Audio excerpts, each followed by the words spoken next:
13, the town plan draft for consultation. Can I hand over to Councillors Mark Harlow and Councillor Swords? Mike, do you want to go first? Thank you. Thank you, Chair. Harlow is in a unique position. There are a myriad of different policies, organisations and strategies that are in place. Just to run through a few of them, we have our own local plan, which is approved. We have the Harlow and Gilston Garden Town. We have, as we discussed earlier, the master plan coming forward for the town centre. We also have the town centre action plan, which is going to come forward. We have the Harlow Growth Board, the UK Innovation Corridor, Discover Harlow, the Harlow Chamber of Commerce, Public Health England, all sorts of different policies, strategies and timetables. So early on in the administration, we determined that there needed to be something to pull all these together, a vision for Harlow. So here we have the document. It's called Harlow at 100, which is conveniently our 100th anniversary in 27 years' time. But it isn't my document, it isn't Dan's document, it isn't the council's document, it has to be Harlow's document. So this is only the start of the process. This is the initial draft that is now going to go out to comprehensive consultation with residents to get their views. This will happen over probably 8 weeks, possibly longer, and we'll also be doing some engaging consultation, especially with the younger members of the community, because obviously this is going to affect them in the years to come. You'll see the town plan covers a huge number of different topics, some of which don't seem very connected. As we go through the consultation, this might actually be added to, quite comprehensively, I should think, and some might come out. It all depends on what is revealed from the residents as we go through the process. And I do encourage everybody here as well to participate in that consultation and give us your views. So I'd like to move that to the Chair. Thank you, Councillor Hodder. Councillor Swords, your name is on here as a joint portfolio holder. Would you like to give your introduction? I would, indeed, thank you. And it's something to second the report when I do. And I'll focus my remarks mostly on regeneration and renewal, and then come to answer any questions that I'm sure there will be. As I've said for far too long, I think the questions of regeneration and renewal have been ignored. In all corners of the town, states and key forms of infrastructure have suffered from decades of underinvestment, epitomised most of all by the town centre. Failure to act because these questions have been too hard to answer has resulted in some of the most deprived neighbourhoods in the country, and even before the pandemic, job growth and educational attainment had stalled. Ageing infrastructure, poor housing stock and poor sections placed with many disused buildings blight the town. So Frederick Gibbons' foresight in the form of the master plan of the Harlow New Town in 1947 envisaged the town as an organism which would go on changing and being rebuilt as the needs of the people altered. Well, now, 74 years on, we have reached the great rebuilding stage and we will rise to that occasion. This cannot be delivered with a piecemeal tinkering at the edges nor a cosmetic new lick of paint. We will answer those forgotten pleas with the biggest programme of regeneration and renewal since the new town was built. In want of a better metaphor, perhaps pinging off the gyros of self-doubt. I would passionately say, actually, unleashing the potential of Harlow to spread opportunity and prosperity for. I think the town plan is the first major step in the process of doing such a thing. And I really don't underestimate the task. But to those who say that they've tried to before, or to the doubters, the doomsters, the gloomsters, and I think to those who bet against Harlow, they're going to get it wrong again. Because our programme will not only ensure that Harlow truly is fit for the future, but that opportunity and prosperity are reflected no matter which street corner you stand on, no matter where you look from your window. Harlow truly will be the best town in Britain to raise your family and send your children to school. It truly will be the best place to start business, and it truly will be the best place to live and to be. And as I've said, the journey to that destination will be kick-started with a radically transformational regeneration renewal programme, and I think that this plan sets out the building blocks to do so. But coming in on the back of what Mike said, this is not our plan. This is the plan for the next 37 years of the town. and therefore consultation is the most important part. Thank you, Councillor Swords and Councillor Harlow. Can I open the floor up to questions first of all? I saw Councillor Danvers hand go up first, so can I go to you, please? Thank you, Chair. Back to reality. First of all, I'm still very unclear, having attended quite a few of these meetings, what the difference is with the local plan and this. Secondly, the local plan was years in the making. This has been cobbled together in a couple of months. And if it is to be this kind of window dressing for your new council, how much, I did actually ask this at the last meeting and wasn't given an answer, how much is this cosmetic exercise costing? Councillor Swords? Just for clarification, I assume you're posing the cosmetic exercise as the plan itself. I don't have a figure for how much the plan costs, but I can write to you with such details. But as you talk about reality, I think the reality is pretty clear that the previous Labour administration had no plan. You can carp and criticise. We're open to consultation. I look forward to hearing your views on such a plan, but at least we have a plan. Because the previous administration never had a plan in the 9 years, and I think that is reflected, as I said, no matter which window you look out of in the town, Pitts Marcos, in the town centre. So, carp from the sidelines, as you said, which, but at least we've got a plan, and I believe we'll deliver on it. Thank you, Councillor Swords. Councillor Dowd, you have a second question? Just one final thing then. As opposed to the local plan, which can be legally enforceable in the town, what is the legal status of this? Go to Councillor Harlow for that. If it is approved in this final form, it will become a material consideration. Councillor Harlow, could you go a bit further for those maybe members of the public or councillors who don't sit on the planning committee, sorry, the development management committee? What does it becoming a material planning consideration mean? It means that the contents of the document have to be taken into consideration when a planning application is being considered. Thank you very much, Councillor. Based on the local plan. Are there any... Sorry, Councillor Downs, I didn't hear that. Was that a further Based question? on the local plan, I assume. Yeah. Further questions? Councillor Duff. Thank you, Chair. I've got a few, unfortunately, but I don't think it'll come as any particular surprise. The first one... I think, Councillor Duff, we welcome the questions, just like we welcome the consultation on this. As far as I'm concerned, the more engagement we have with our community, for the community to take ownership of our community moving forward, rather than the faces in this room, is a much better way of socialism and democracy. So it is something that I would absolutely endorse. Similar to the first question that Councillor Danvers has asked, is it possible, Councillor Hardware, to tell me how much funding has been set aside for this consultation process over an 8-week period? Who has been commissioned to carry out this consultation? Because I'm sure we want it to be robust and as independent and impartial as we possibly can. And what is the methodology to assess the outcome? Because the difficulty is your questions are all open-ended, so the document doesn't actually tell us how are we going to be able to assess whether or not we've actually arrived. So those are my first 3 of 9, so I don't know if you want to take those. I'll give you, I'll go to Councillor Hardware first on that. Well, my answer to the first 3 will be quite short, in that the consultation plan has not yet been finalised. So I can't answer your 3 questions.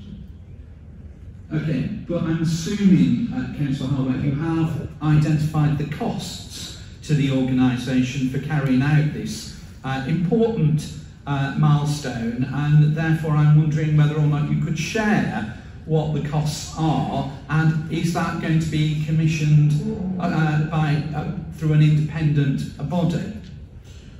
The officers have not costed the programme yet, because the programme hasn't been finalised. They have suggestions of what should be in it, and they're yet to come back with their views. But as soon as we have them, I'm quite happy to share them with you. And Councillor Holloway, can I just ask, does the full commissioning of the consultation really rely on Cabinet endorsing and passing the proposal to consult tonight? Does it need to? Yes. It does, doesn't it? All right. Can't before, Yeah. or not, as the case may be, Councillor Holloway. Well, as soon as we've determined what the programme is going to be, we can bring it back for approval. Thank you. Councillor Durkin, you have a further 6 questions, I believe. Well, actually, I've now got 7.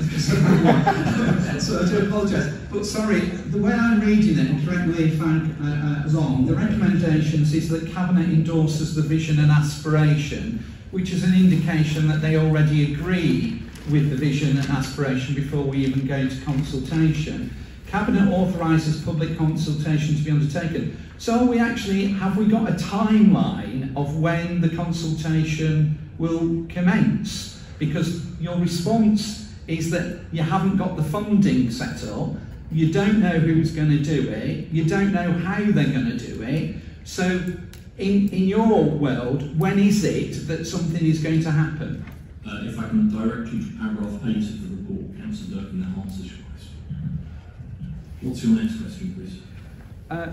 Would Councillor agree with me that the vision statement may well be too narrow because the vision is to raise your family, but clearly we've got a number of people in this town that don't have families and choose not to have families. So is it an opportunity that we could revisit that and re-look at it, as clearly we don't want to be criticised against one particular group in our community? Can I go to Councillor Swords on that first? The vision is not to raise your family. I think, as you will see, there's quite a few words in the vision, not just a few. But I accept the premise of the point you're making, and of course, as Councillor Harbour may not just set out, there will be an 8-week consultation period. So I'm sure we can put forward such thoughts in the consultation. I learned the word family the other day, which is friends who are family. And I think family exists on a number of different levels and dimensions, Councillor Durkin, but I welcome the question actually, because I think we all need to be challenged on our thinking, we all need to be challenged on the dimensionality of our thinking, and I think that's why a proper, long consultation on this is really important, because I think any politician that sits in this chamber or any chamber up and down the country and tells you they've got all the answers is lying to you. I don't think any of us have all the answers or all the right ideas. And I'm really interested to see what the public have to say on this plan and this vision. Over to you again, Councillor. Thank you very much. On page 96, the section is rebuild of town centre.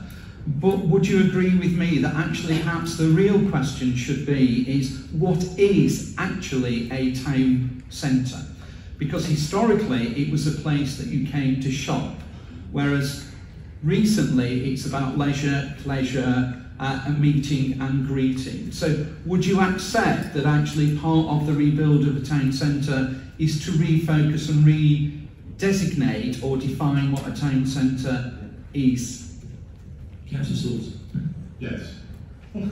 It's the short answer, Tony. I can't possibly let you away with one word answers. So yes, you're absolutely correct, because the town centre has moved on so far from what it once was, and I'm sure when we all leave this council meeting this evening and want to go and enjoy Harlow's maritime economy, we will find it very difficult to do so, because there currently is no such thing in the town centre.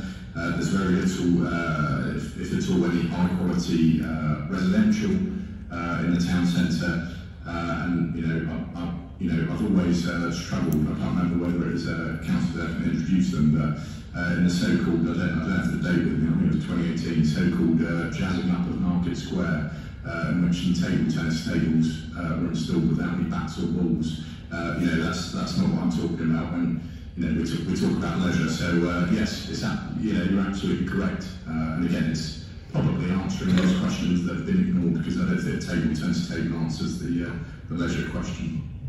And I think, to add to that, Councillor Durkin, I think even more so as we emerge from the pandemic, now's the really right time to start asking some of those questions, because what 2 years ago may have been the answer to what a town centre looks like is now very different, and in fact is changing day by day. I think you and I have both, in our tours around other new towns, have seen some of the interesting things that have been done to new town centres, but we've also seen the gradual decline of the town centre experience, the shopping experience around the country. And I think a town needs to be innovative, it needs to think outside of the box. And that's why I really welcome people from all walks of life getting involved in the consultation on this town plan, because I think businesses in the town need to tell us what they want to do, what they want to see, how they want to serve our residents. And actually, I really welcome that intervention from you, because I think it really is the time to ask these questions. And the fact that we are left with a blank sheet of paper from the previous administration, the fact that we can design this town plan itself, really gives the residents the chance to put their mark on it, and not just councillors in this chamber. Well, I welcome you welcoming my comments, and I hope that that's actually reflected in the draft consultation that you are going to agree tonight. You're actually agreeing it and you're endorsing it, but we've already picked out that there are key elements of it that are missing, but hopefully we can support you to find those missing links. Moving on also to page 96, you talk about social and physical infrastructure that should move at pace with new development. Would you agree with me that actually social and physical development should come in advance of the new houses and the new homes? Because historically, the funding for these particular areas have always followed after the buildings have been occupied. To Councillor Swords on that, or Councillor Hartley, or you jump, I saw you jump and stand on the microphone. Yeah, one of the key aspects of Harlow Conservatives town is that the social and the physical, the soft and the hard infrastructure comes as the first houses are built. An example of that is the Gilson Villages, where the Saw River crossing is coming before. We've got Junction 7A coming before any houses. So it is coming before the development. And we'll continue that through the other developments. Councillor Swords, did you want to add anything to that? Just yes, in answer to David's question, I agree. Oh God. Councillor Durkin? Can I just correct Councillor Hartley? Junction 4-7, which Andrew will recall, has been debated for 20 years plus. Because Harlow was fundamentally misdesigned by only actually having one exit point or entrance point on the M11. So it has actually nothing to do with this particular issue. It has been a continuous campaign going off generations from all previous MPs to achieve that success. If I can... Councillor Durkin, I think we need to be corrected on that item, in that Harlow was very well designed.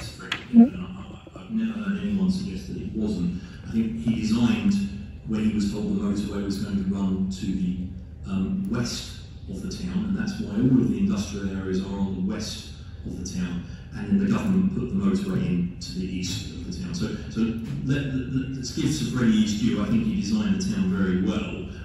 But I think it was the placement of the motorway that was the problem. But can I ask you to move on in your question? Yeah, with respect, Chair, my comment was not a criticism of the legacy of Gibbard. It was actually a confirmation of the hypocrisy of government that don't actually listen to what is right and proper, very similar to the government we have currently.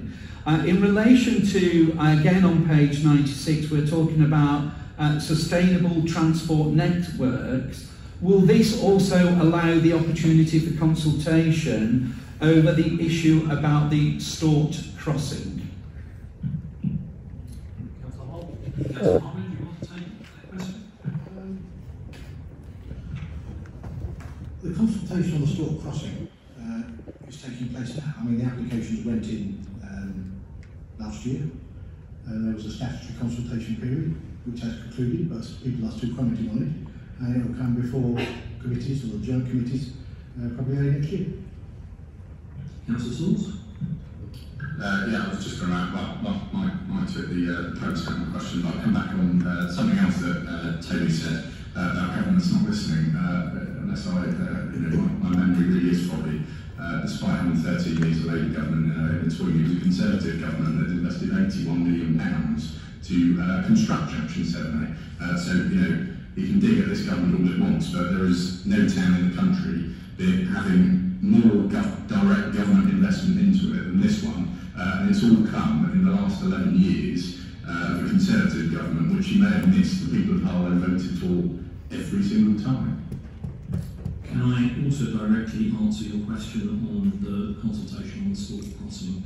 I would have welcomed a great deal more consultation on the potential of the Stork Crossing, and we had the opportunity to do that during the development of the local plan that Councillor Danvers mentioned earlier, a local plan that was moved by the former administration of the council. We requested as a group at the time, and you will remember there was a debate about whether it would be a Regulation 18 or 19 consultation, and the administration under Danny Purton's guidance, rest in peace, decided to go for a consultation just on the technicalities because they believed it had been consulted on widely enough. My group voted against that and voted against the local plan. The local plan that you passed, Councillor Durkin, that has the footings of the bridge that you're talking about in the local plan and must now be relied upon as a material planning document.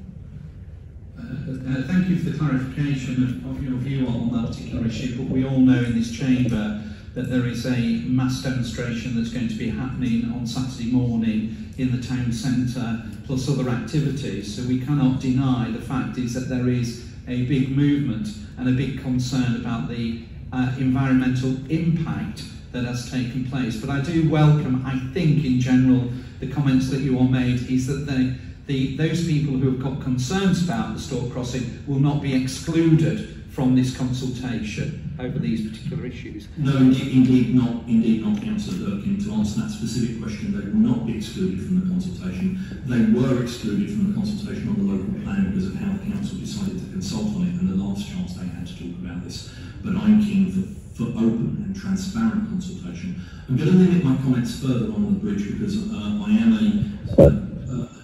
substitute on the Development Management Committee, and I may be called upon to sit on the planning application alongside other members or supplementary members of the Development Management Committee to refrain from comments on details about the bridge. Councillor Durkin, I think you've got two left from my... well, actually, I'm going to put them in two parts, actually, which is linked very much to the last comment that you actually made, Chair, so I do welcome that initiative. Would it be possible for you now to confirm what consultation has taken place as defined in 7.4 regarding securing public transport linked to Epping Underground and extending the underground network to Harlow? Could you please confirm what consultation has currently taken place with Transport for London over this announcement that you've made? Councillor Swords. Councillor Durkin well knows, because he seems to recall a few bids into big organisations, if not successful, but nevertheless. You have to, pull a proposal together. You don't just go and sit down to the calm in the pub and say, can we have an extension of the tube, please? As this town plan sets out, we're consulting on whether that is what residents are looking for, if you look at 7.4. As well as many other options, as I've said on numerous media outlets, the biggest problem I think residents face, particularly with commuting, is the cost. And I was quite pleased to see that a couple of weeks after I made those comments, the Labour Party called for the extension of the Oyster card, which is something I said at the time. So I'm glad they've now come to that conclusion. Of course, in their 9 years, they never achieved such a thing. But in direct response to his question, you have to pull a proposal together fully before you would take it to the body that's set to decide on that proposal. You don't just have a chat with your mate in the pub about it and see, get his agreement on it. Councillor Durkin, I think you've got one final question. No. Well, can I just clarify one particular point as I have been referred to? I am not a mate of anybody from the mayoral office, etc., etc. So, but can I just confirm that to date there has been no communication about this proposal for Transport for London, because clearly your press statement, unfortunately, has been read in a very, very different way. Councillor Durkin, I can assure you there's been no conversation and there was no press statement. There was a response to the press when they inquired. There's been a number of responses to the press when they've inquired. This administration has never said anything other than we're bringing forward a plan to consult people that includes whether we should look at the feasibility of an extension to the central line. Your final question. Yeah, and my final question, Chair, I'll try to put into two parts because they are linked together, which is about 10.2. In the consultation, you state on page 104 that you're reviewing existing leisure facilities, but you make no comment at all about creating new leisure facilities. And on my final point, which is 12.1, it is disappointing that neighbourhood regeneration has 7 lines in the whole document. And I just seek assurances that even though it's 7 lines, there will be full and robust consultation, meaningful consultation, because Andrew, like you, we talk about the town centre, but actually the hubs that really make the place work is our hatches and our local areas. That's the end of my questions, thank you. Councillor Durkin, I'll take the first of those two. If you can read 3 paragraphs on from the 10.2 that you quoted about reviewing existing leisure facilities, you'll see 10b, a question, are there any sporting or leisure facilities that are lacking or requiring improvement? I think that should cover your question. The second part of the question, can I go to Councillor Sword? Yes, you took the words out of my mouth, but nevertheless, yes, you are correct. 7 lines, which I suppose is probably more than again the previous Labour administration did to regenerate the neighbourhoods, the estates, the hatches, the employment areas. But nevertheless, you know, if he reads the first line of those 7, you will see a once in a generation programme of neighbourhood renewal. Now, Councillor Downs gesticulated earlier that perhaps I'm a bit over-optimistic on such matters.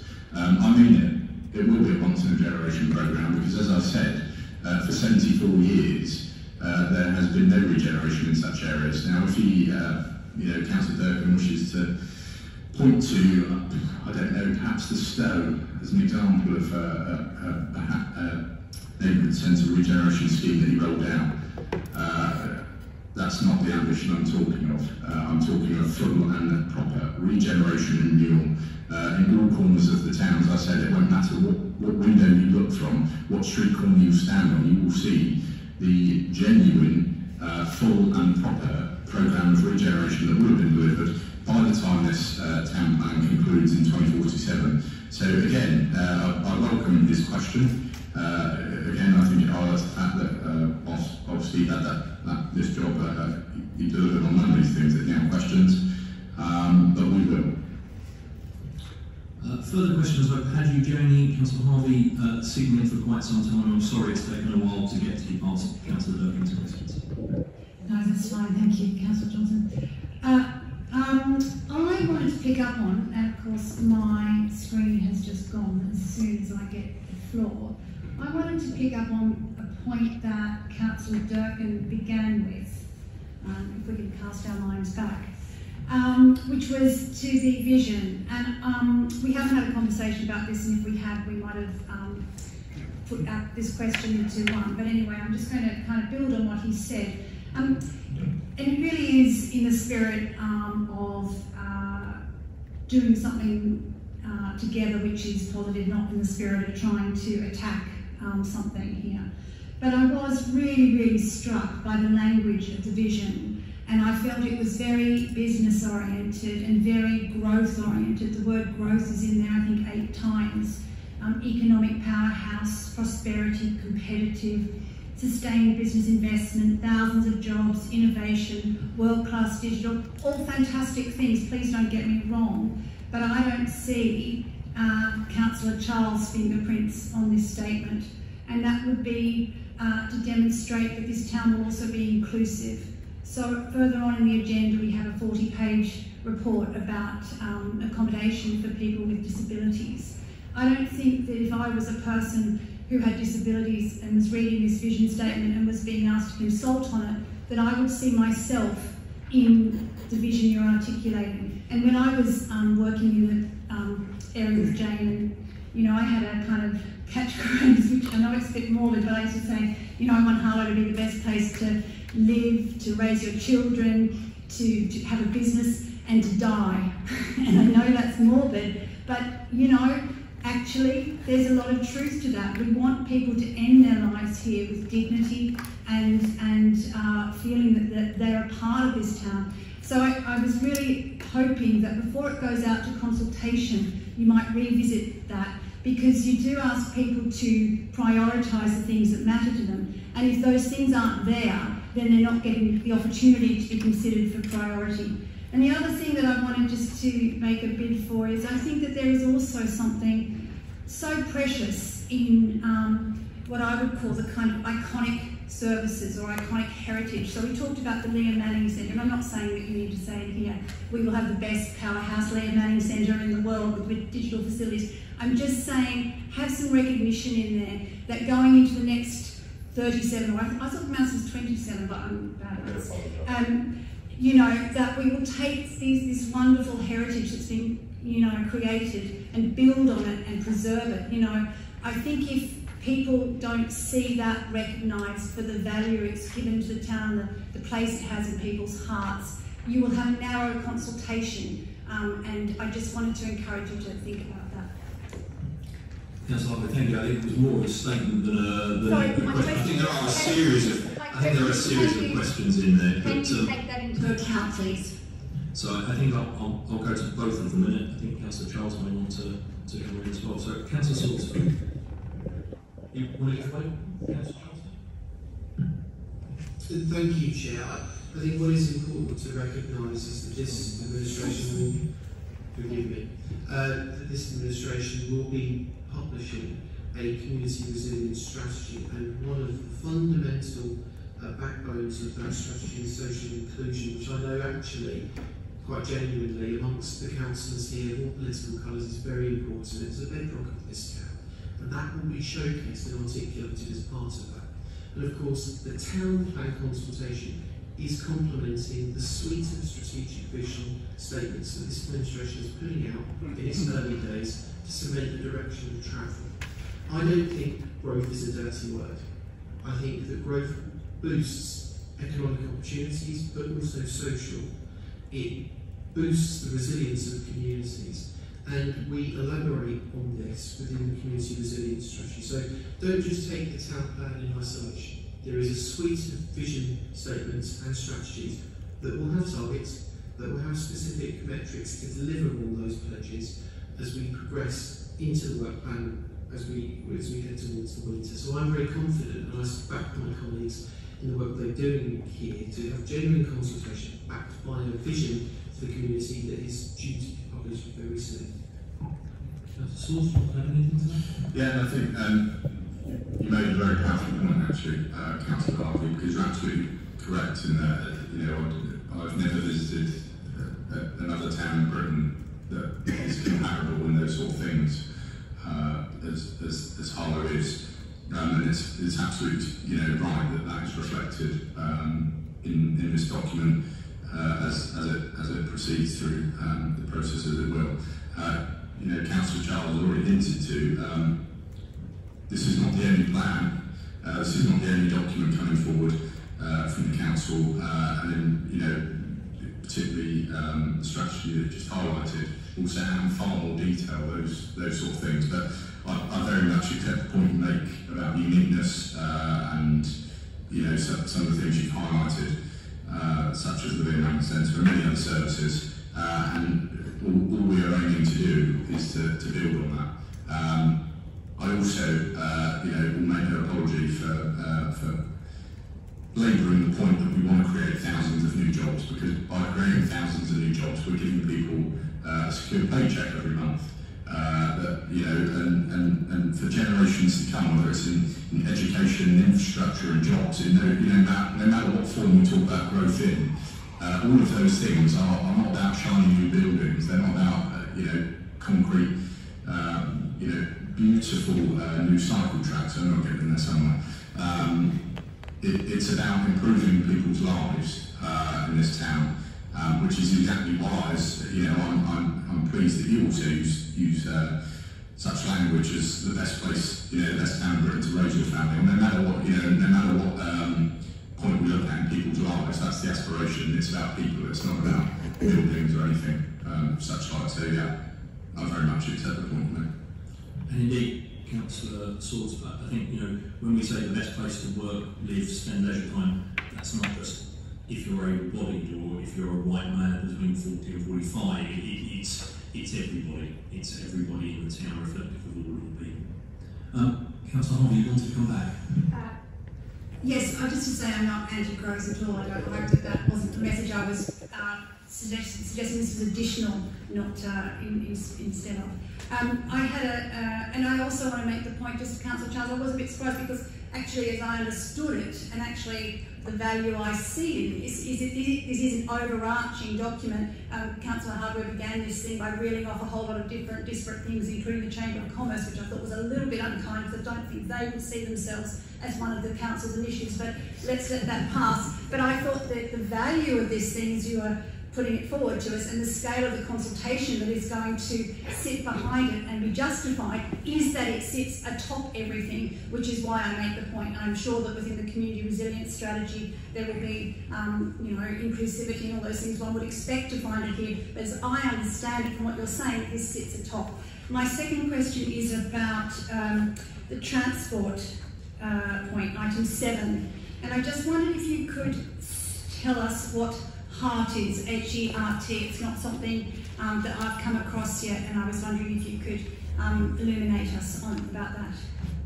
Councillor Harlow?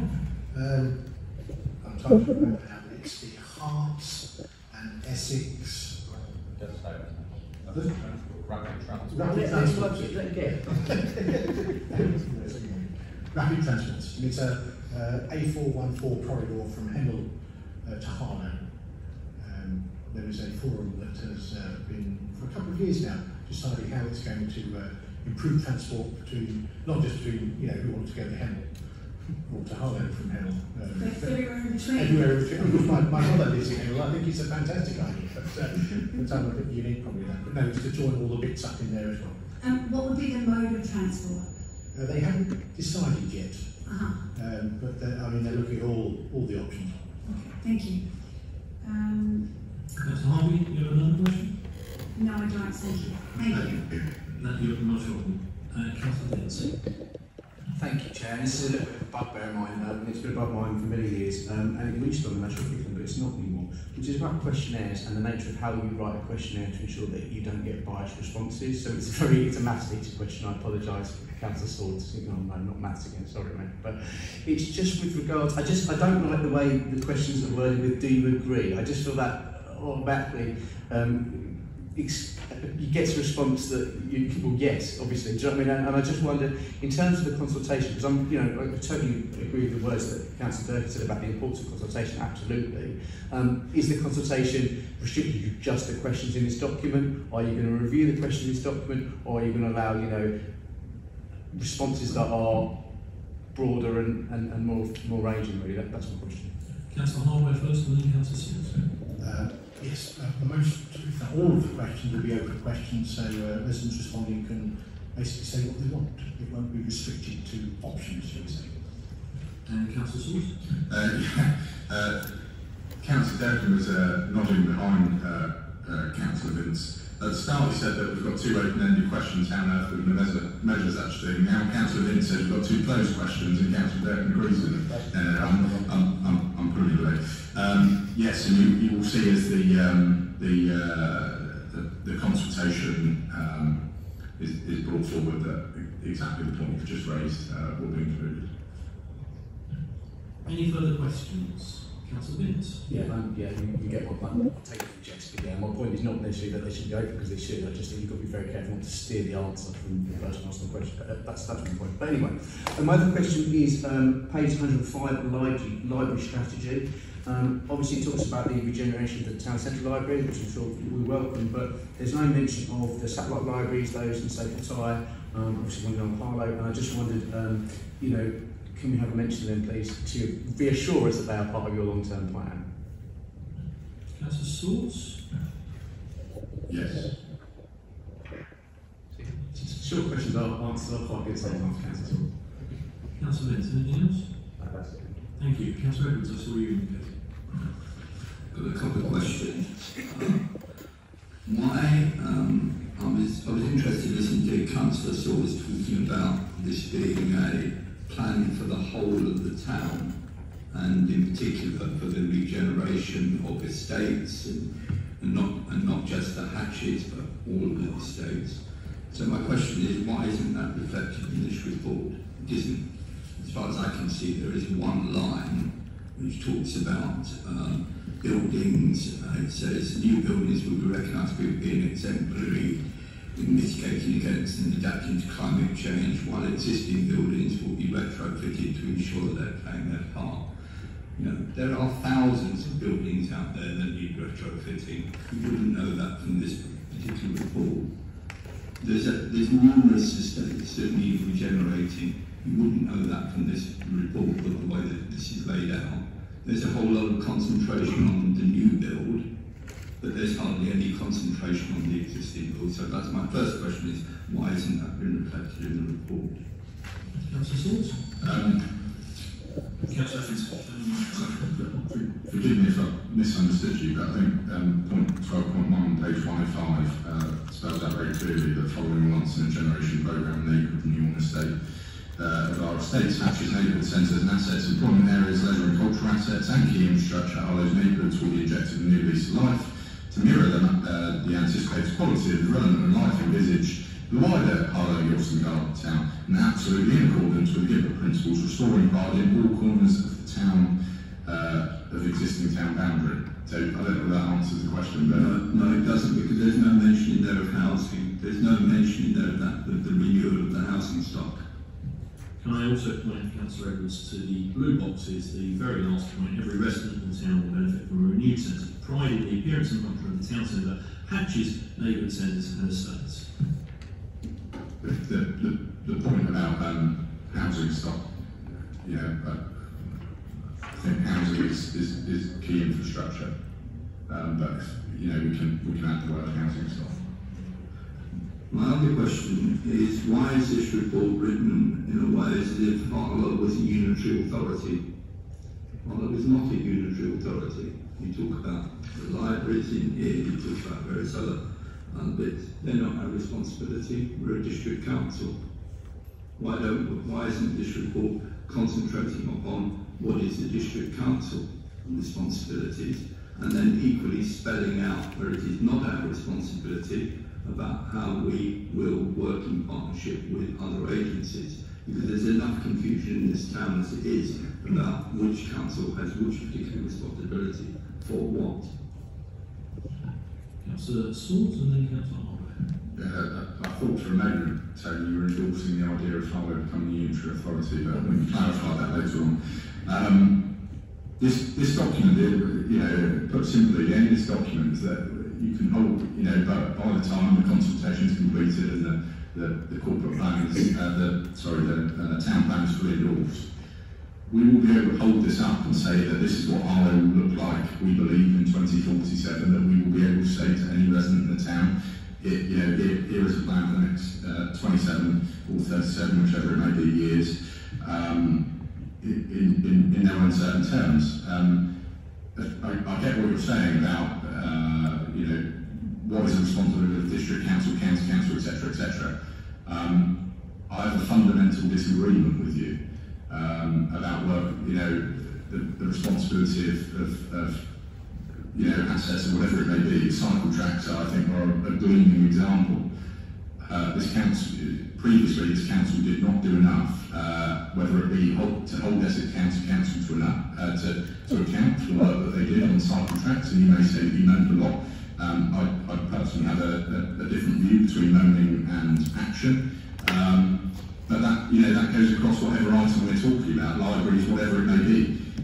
You know, this is the vision. This is what we want to happen, and I passionately believe when adopted, we will make happen by whatever means necessary.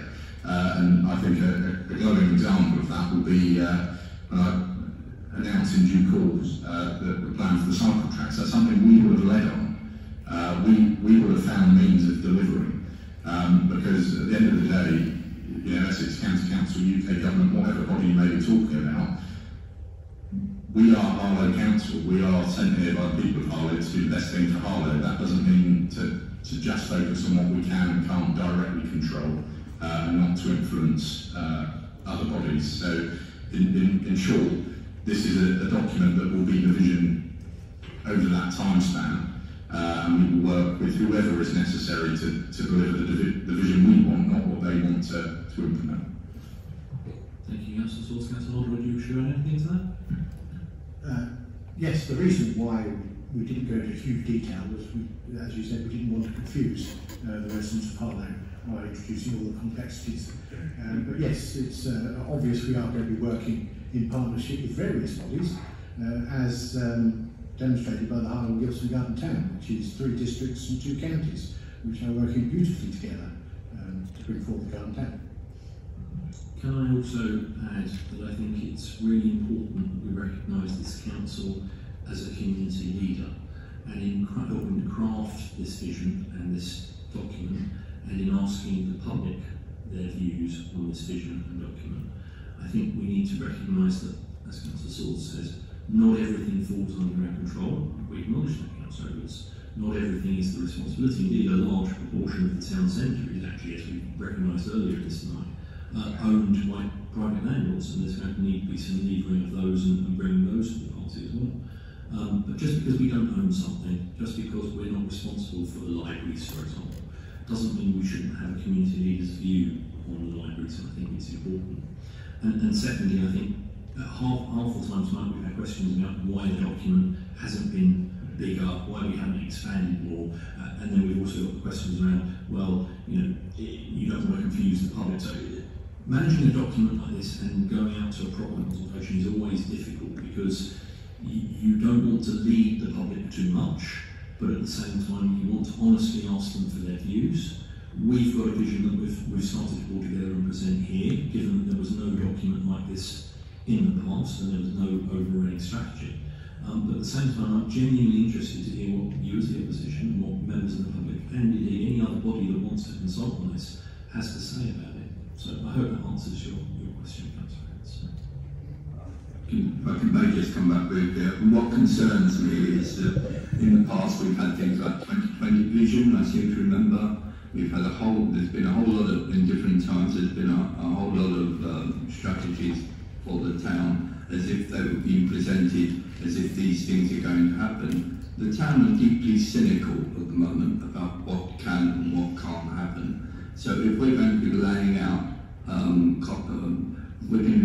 visions of what we expect to be happening by 2047, we need to be damn sure that we can achieve it, and not just put up things which look attractive, but actually are well and truly outside of our kit.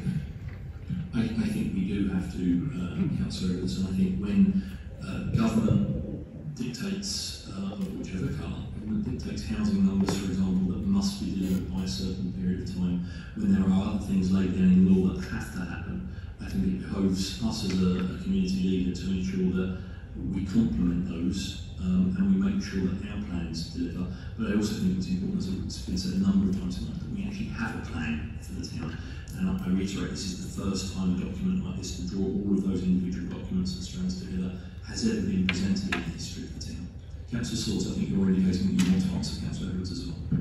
Yes, I couldn't agree more. The town is cynical, deeply cynical, and rightly so. No matter what area of policy you look at, it is deeply cynical. I know only too well. I'm not cynic myself, but I understand why, because for a very, very long time, people in this place make statements and don't deliver upon them. People knock on doors and promise things that they then don't deliver on. But it would be utterly remiss of me to sit here and say we have no ambition, because we may not deliver on it. We have no plan because we may not deliver on it, because I am absolutely, passionately clear that I believe we can deliver on it. The town centre, again, is a fantastic example because it gets thrown on the too difficult heap as left. State regeneration, as you mentioned, it gets thrown on the too difficult heap and is left. For too long, those questions have gone unanswered. Now, you may disagree with what was in this text, and I really do hope you contribute fully to the consultation, but no longer can those questions go unanswered. No longer can we have a council that isn't delivering on what people want to see. I think in May, for instance, we put an alternative vision forward and it was endorsed in all corners of the town, perhaps not just enough in Parliament High Street, but in many other areas. We've been tasked with the responsibility of delivering it, and we have this beauty in this country called democracy, and if we don't deliver on it, we'll get the boot, and rightly so. Thank you. Councillor Harvey, you want to come back with a further question? Can I just ask something, and it is a genuine question? I would expect nothing else from you. If we don't own land in the town centre, how do we influence what happens in that space? And I am right that it's about 70% or possibly more that we don't own. So how do we get around that? Councillor Swords, I think you're eager to cover this question. Yes. You may be tempting me on some commercially sensitive matters, so I'm not going to delve into too much detail about some of the detail of such things. But I'll take the example of another new town, Bracknell, whose corporation sold off a lot of their town centre as it transitioned to a council. Over the last 10 years, they have delivered absolutely radically transformational regeneration because they went into a very large joint venture partnership, bought all the areas in the town centre they didn't own, whether through compulsory purchase or other such means, and delivered that. In the same fashion, if you've got any comment on that, I'm happy to take questions, but in the same fashion as I just said to Councillor Edwards, if in 5 or whatever time frame years you want to put on it, if we haven't tackled that question that's been thrown on the too difficult heap, because how do we answer it? Let's just ignore it. We'll be booted out. So, and again, like you said, we have to do it, not for political purpose, but to make the town a better place. So, in direct response to your question, there are many tools at the disposal of a council, whether it be compulsory purchase, which Councillor Durkin mentioned earlier, the town centre master plan that's coming forward will give us a bit more beef in that area, and our powers to do such a thing. But a joint venture partnership could just be another alternative. And I think Councillor Harvey, you want to offer an answer as well. Just a quick one. Of course, we've talked about the town centre master plan, and of course that allows us to develop policies and guidance for future planning applications, which will be in line with what we want to see. Thank you, Councillor Harvey. Are there any other questions? In which case, before we enter a debate, can I ask Councillor if you would be kind enough to formally move and second the report? I formally move. Second. Okay, shall we enter the debate? Does anyone, Councillor Durkin, you got there before I even finished, so I'll go to you first. Thank you, Chair.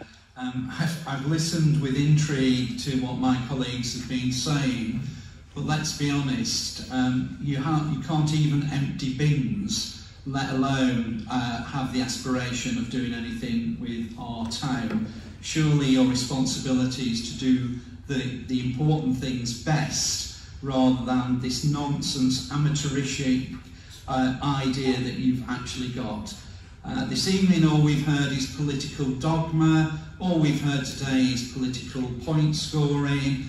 Apparently Harlow is a real crap place, according to the Cabinet member, over these 74 years of doing absolutely nothing. Councillor Durkin, I've had a point of personal clarification raised, which is a point of order, so the standing order, so I must go to it. Councillor Swords. I have in no way ever mentioned or suggested in any small part that this is a quote crap place to live or any such thing. I'll tell you what I have said. I've said that this is one of the most unique towns in the country that I've never visited anywhere else with community spirit, with assets like this town. All I'm simply saying is that we're bringing forward a plan, because you never did, to make this town a better place to live, a better place to raise a family, a better place to start a business. Now, you can carp on all you like in those moments, but you cannot take away things that I never said. Thank you, Councillor Source. Councillor Durkin, if I can return to you. Yes, thank you, Chair. We also said in one of the speeches that we didn't deliver, but I do remember that your manifesto said the first thing that you would be doing when you got elected was to give me a tax rebate. Well, I'm still waiting, and so is the rest of the town. So I think you just need to be careful about people throwing stones in glass houses. It's also very interesting that we've actually heard that actually compulsory purchase is on the agenda for the town centre. So those businesses in the town need to be aware that actually they may well actually welcome that, because we have to pay above rate. Let's just be clear, Andrew. Your Cabinet Member for Regeneration says very little has actually happened. We've just ignored, we've allowed things to rot.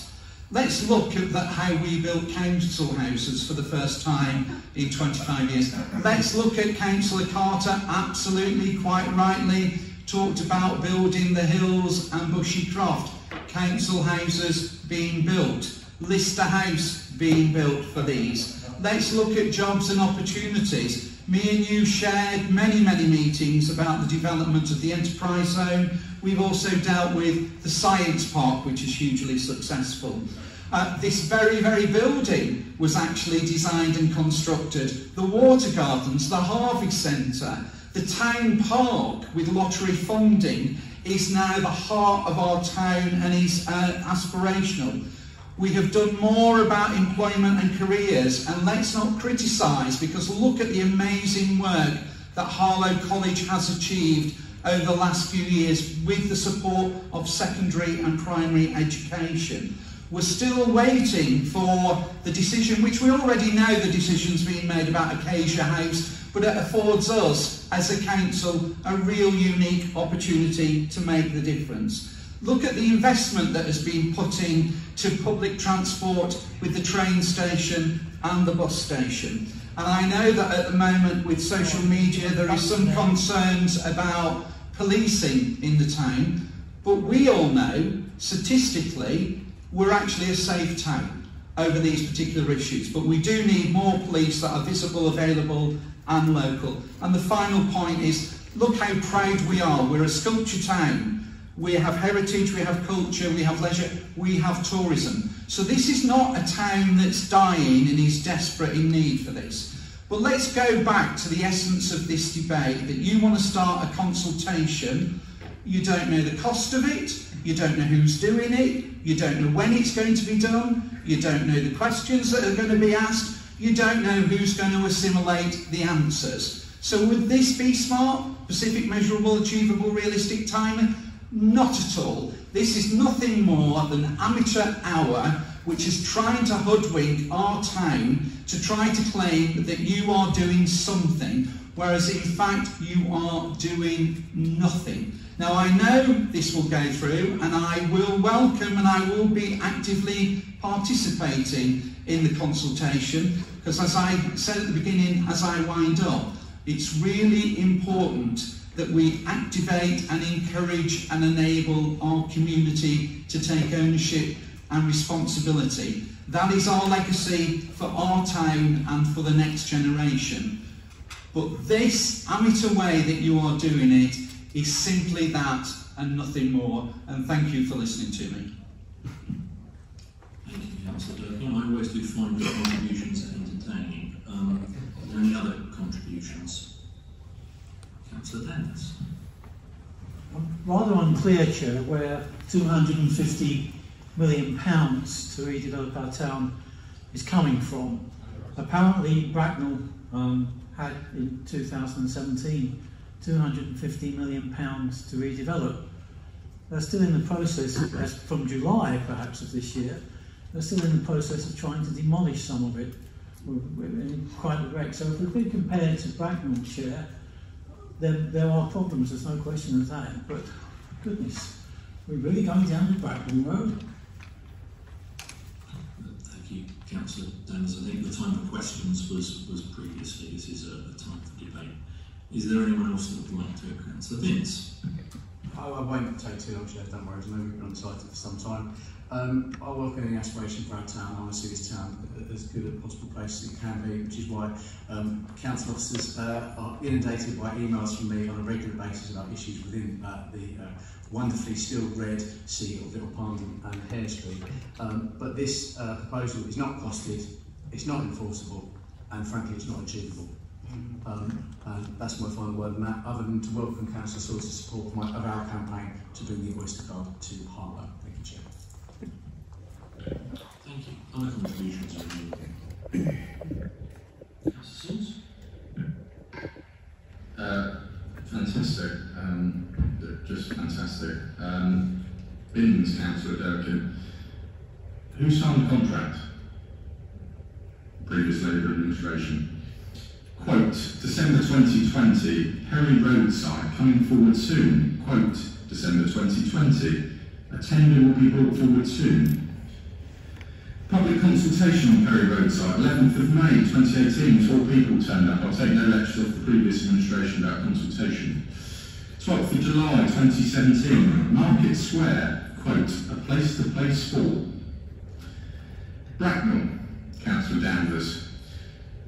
250 million doesn't even cut the mustard. I don't know whether you visited the redevelopment of Bracknell. If you haven't, I very much welcome you on a trip we may be planning there. The footfall has outstripped every target ever set since any redevelopment taken place. You are right. There are still bits being demolished or in the process of being demolished because they did something that the previous Labour Council never did, acted on the town centre. March 2021, quote, town centre, it's about evolution, not revolution. Who said that? Councillor Durkin. Absolutely. One of my favourite quotes. So, on one hand, you've got Councillor Danvers saying, you know, they've acted too slow, they haven't completed. On the other hand, we're talking about an evolution. Well, what stage of the evolution did we ever get to with the previous Labour Council in this town centre? Were we out to sea yet? Were we crawling yet? No, we were nowhere near it. Absolutely nowhere near it. We've brought forward a plan that's going forward to consultation. You know, one of the biggest consultations this council will ever have done, because we have aspiration. You know, Councillor Vince talked about aspiration. Yes, we have aspiration. Yes, you know, I hope this, you know, it may not be perfect in the form it is. I accept it is most likely not. And there will be many, many, many things that come forward, but we have a plan. You never have a plan. We're bringing forward so many different strands and bits and pieces, most of which came from Conservative government funding, I hasten to add, Conservative government initiatives, I hasten to add, into one document that we can embark, as I've said many times, a once-in-a-generation programme of neighbourhood renewal, town centre, rebuilding. You know, it will not matter which window you look out of. I passionately believe that we will deliver on those things, and you know, I've welcomed many of the questions. I mean, Councillor Harlow brought forward a fantastic question, passionately, about further things we need to improve in this plan. But you know, I really thought that, you know, after those events of May the 6th, that the Labour Party may have realised that perhaps their record in office wasn't great as Councillor Durkin likes to portray. You know, if he wants to go on all night, I have many quotes of things that, you know, because I wanted some inspiration from the great beast, as I once described him, of how not to do regeneration. So I have many, many quotes of things he said, many of which contradictory, but all led to the same result, no action. So yes, we're bringing forward a plan. Yes, we're going out into one of the biggest consultations this council ever has, and when adopted, I have no doubt that we will finally answer many of those pleas that for far too long been forgotten, ignored, thrown on the too difficult heap. Yes, we may not get it all right, but my God, at least we're trying. Thank you, Councillor Swords. Does anyone else wish to come into the debate? In which case, before I go to Councillor Harlow to sum up, I'll say a few words. I think Harlow is at an unprecedented time in its history, comparable perhaps only to its initial inception.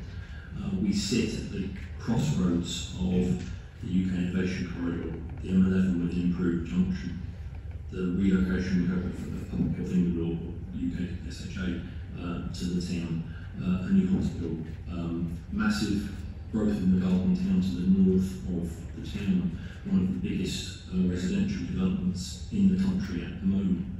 An unprecedented level of funding from government, as Councillor Swords pointed out, into the infrastructure and fabric of our town. And we as a council are currently without a wider plan for how to coordinate all of that growth, all of that potential wonderful regeneration, to give our public a chance to have their say on what they want to see in the town. I welcome the bold nature of a paper that Councillor Swords and Councillor Harlow have laid out, and I don't think it's unreasonable to ask the questions about should the central line be coming out to Harlow. I don't think it's unreasonable to ask should we, host a second university in the town. I don't think it's unreasonable to ask, where our road infrastructure should be, where our rail infrastructure should be, and how we should be wider connected to the region, and what educational organisations we should call to the town, and what businesses may want to relocate to the town, and how we can make the town, as we've said a number of times. I'm sorry, Councillor Dowers, you've had your chance to speak. We've just been really don't appreciate you interrupting and yeah. talking whilst I'm talking. This is very And if you carry on, Councillor Dowers, I will move for your removal from the chamber. You've had your chance to speak. I've given you and your colleagues plenty of time. Councillor Dowers, please be quiet. That's the manners. Well, just look at Councillor Dowers, please be quiet, or I will move for you from the chamber. Oh, speaks for itself. Councillor Dowers, please do not try me. This has been a polite debate so far. We've accepted a great deal of discussion and question from your side, which I welcome, but I don't welcome you being impolite to other speakers, including myself, and you trying to barrack from the sidelines. Apart from anything, I'm sure the media who are watching and the video of this will not appreciate your constant chuntering on the video feed. So please, will you be polite and respect other speakers in this chamber, as we have always respected you. It is appropriate that we do continue. It is appropriate that we do continue to consult properly on this. It's appropriate that we look to the future of Harlow with joy and with aspiration, rather than looking back at some of the mistakes of the past. We should learn from those mistakes, and we need to be forwarding a strategy that makes Harlow the best place to live, as we've said, the best place to work, the best place to raise your family, just the best place to be in the country. Because I really believe, as a Harlow boy, as a Harlow born and bred white, that this is an incredible part of the country. And I think we need a plan going forward, and I welcome the ambition of this plan. Councillor Hardware, you proposed this, so I'm going to give you the last say, the last part of the show. Is there anything you'd like to add? Thank you, Chair. I think we can all agree, I think we have all agreed that this is a very complex paper to produce. When I sat down with my pen and paper to start structuring it, it was a case of, well, where do I begin? So what we have presented here, and I mean, it does jump around. It is the beginning of the process. I can't see this document being anything like it is now when it is finished after the consultation. And as I said, this will go out for extensive consultation from residents, proactive consultation, which again I haven't seen happen in this town before. We want to get the views of as many residents who want to participate, and we want the views particularly of the younger generations, because obviously this is their future. So I do, again, I'll reiterate that apart from all those, I do encourage you as members to participate in it as well. Thank you. Thank you, Councillor Hardware. Can I ask Cabinet to agree with the recommendations in this report? Yeah, I agree. Thank you very much.